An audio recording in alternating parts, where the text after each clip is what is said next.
சமையல் உங்களை அன்புடன் வரவேற்கிறது. இன்றைக்கி நம்ம வீடியோவில் ஜிலேபி மீன் குழம்பு செய்யலாம். ஜிலேபி மீன் நான் 1 கிலோ வாங்கிட்டு வந்து கழுவி சுத்தம் பண்ணி எடுத்து வச்சுருக்கிறேன். இந்த 1 கிலோ மீனுக்கு தேவையான அளவுக்கு நான் எல்லாமே எடுத்து வச்சுருக்கிறேன். 1 கிலோ மீனுக்கு சின்ன வெங்காயம் 150 கிராம் உரித்து முழு வெங்காயமாக எடுத்து வச்சுருக்கிறேன். தக்காளி 4 தக்காளி பொடியாக கட் பண்ணி எடுத்துக்கிட்டேன். புளி ஒரு 50 கிராம் புளி ஊற வச்சு கரைச்சி வடிகட்டிக்கிட்டேன். சோம்பு 1 ஸ்பூன், சீரகம் 1 ஸ்பூன், தேங்காய் ஒரு 3 ஸ்பூன் துருவி எடுத்துக்கிட்டேன். இது எல்லாம் நம்ம வறுத்து மிக்சியில் நைஸாக அரைச்சி எடுத்துக்கலாம்.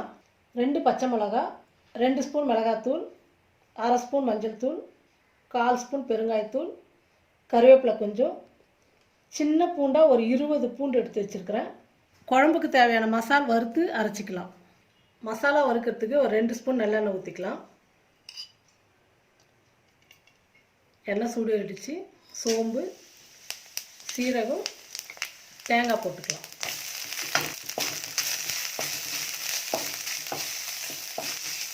ஒரு நிமிஷம் நல்லா மசாலாலாம் நல்லா வறுபட்டுட்டோம். மசாலாலாம் நல்லா வறுபட்டுடுச்சு. இப்போ ஸ்டவ் ஆஃப் பண்ணிடலாம். இது வந்து கேரளா ஸ்டைலில் வந்து நம்ம இந்த மீன் குழம்பு செய்ய போகிறோம். கேரளாவில் வந்து மீன் குழம்புக்கு இந்த மாதிரி தேங்காய், சோம்பு, சீரகம்லாம் வறுத்து அரைச்சி போடுவாங்க. நல்லா மணமாக ரொம்ப நல்லாயிருக்கும். இப்போ நம்ம அந்த மாதிரி தான் செய்ய போகிறோம். இப்போ சூடாகட்டும், மிக்சியில் நைஸாக அரைச்சிக்கலாம். மீன் குழம்புலாம் மண் சட்டியில் செய்யும் போது ரொம்ப சுவையாக இருக்கும், நல்லாயிருக்கும். இப்போ நம்ம வந்து நல்லெண்ணெய் ஊற்றிக்கலாம். ஒரு 6 ஸ்பூன் நல்லெண்ணெய் ஊற்றிக்கலாம். கடுகு நல்லா வெடிச்சிடுச்சு. சீரகம் கொஞ்சம், ஒரு 1/2 ஸ்பூன் மிளகு. மீன் குழம்புக்கு சீரக மிளகெல்லாம் முழுசாக சேர்த்தா ரொம்ப மணமாக இருக்கும். பூண்டு சேர்த்துக்கிறேன். சின்ன வெங்காயம், பச்சை மிளகாய் 2, எல்லாம் நல்லா வதங்கட்டும். வெங்காயம் வதங்கிடுச்சு. தக்காளி சேர்த்துக்கிறேன். தக்காளி நல்லா வதங்கட்டும். வெங்காயம் தக்காளியெல்லாம் நல்லா வதங்கிடுச்சு. பெருங்காயத்தூள், மஞ்சள் தூள், மிளகாத்தூள், இந்த மீன் குழம்புக்கு தேவையான அளவுக்கு உப்பு சேர்த்துக்கிறேன். கொஞ்ச நேரம் நல்லா வதக்கிக்கலாம். பாருங்கள், மசாலாலாம் நல்லா வதங்கி நம்ம ஊற்றின எண்ணெய் எப்படி சைட்லலாம் நல்லா மிதந்து வந்துருக்கு பாருங்கள். இந்த மாதிரி எண்ணெய் மிதந்து வரும்போது மசாலா அந்த குழம்பு வந்து ரொம்ப நல்லா வரும். சாப்பிட்றதுக்கே ரொம்ப ருசியாக இருக்கும். சூப்பராக வந்திருக்கு கிரேவி. இப்போ நம்ம புளி தண்ணி ஊற்றிக்கலாம்.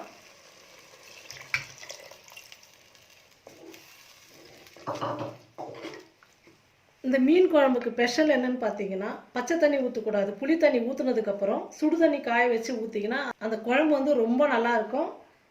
நான் ஒரு பக்கம் வந்து சுடு தண்ணி காய வச்சு எடுத்துக்கிட்டேன். குழம்புக்கு தேவையான அளவுக்கு நம்ம தண்ணி ஊற்றிக்கலாம். இன்னும் கொஞ்சம் தண்ணி சேர்த்துக்கிறேன். குழம்பு வந்து நல்லா கொதிக்கணும். நம்ம புளி ஊற்றுனதெல்லாம் பச்சை வாசனைலாம் நல்லா போய் ஓரளவுக்கு திக்காக வரும்போது தான் நம்ம வந்து மீன் போடணும். அது வரைக்கும் நல்லா கொதிக்கட்டும். பாருங்கள், குழம்பு நல்லா கொதிச்சிடுச்சு. இது வந்து ஜிலேபி மீன். நல்லா முழுசாக போடலாம் அப்படின்றதுனால நான் மீன் வந்து சுத்தம் பண்ணி அப்படியே முழுசாக போடுறேன். இந்த மீன் குழம்பு வந்து அவ்வளோ ருசியாக இருக்கும், அவ்வளோ சூப்பராக இருக்கும் இந்த ஜிலேபி மீன் குழம்பு. நிறைய பேர் வந்து மீன் முள்ளாக இருக்குதுன்னு சொல்லிட்டு வாங்க மாட்டாங்க. ஆனால் குழம்பு வந்து அவ்வளோ டேஸ்ட்டாக இருக்கும். மீன் போட்டதுக்கப்புறம் கரண்டி வச்சு கலக்காதீங்க. இப்படி நல்லா குலுக்கி கொடுத்தா போதும். பாருங்கள், மீன் போட்டு நல்லா கலக்கி விட்டுட்டேன். நான் ஒரு 2 நிமிஷம் கொதிக்கிட்டோம். அதுக்கு மேலே கொதிக்க வேணாம். மீன் வந்து ரொம்ப குழஞ்சிடும். அந்த சூட்லேயே வந்துடும் மீன். 2 நிமிஷம் இந்த குழம்பு நல்லா கொதிக்கட்டும். 2 நிமிஷம் ஆயிடுச்சு. நம்ம மசாலா வந்து வறுத்து அரைச்சி எடுத்து வச்சுருக்கோம். அந்த விழுது ஊற்றிக்கலாம். மீன் நல்லா வந்து மீன் குழம்பு ரெடி ஆகிடுச்சு.